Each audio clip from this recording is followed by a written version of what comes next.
chớ phải không khiến ta thêm buồn, vì ta cũng đã biết rằng nàng đã xa cánh ta.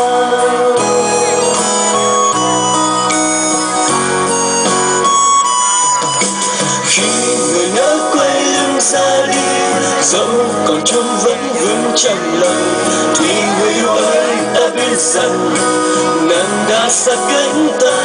Chúng ta sẽ mãi một chút đau thương thôi, dẫu thật tim mãi trong tâm hồn, thì người yêu ơi đã biết rằng nàng sẽ quên mất ta.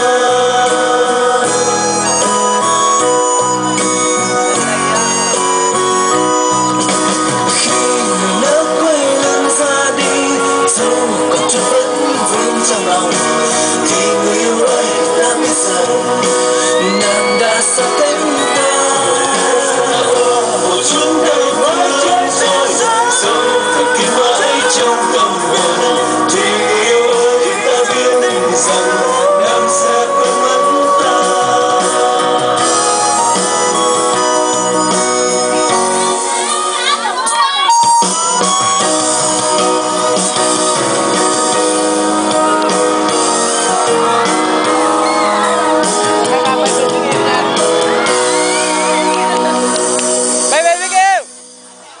Xin cảm ơn rất nhiều.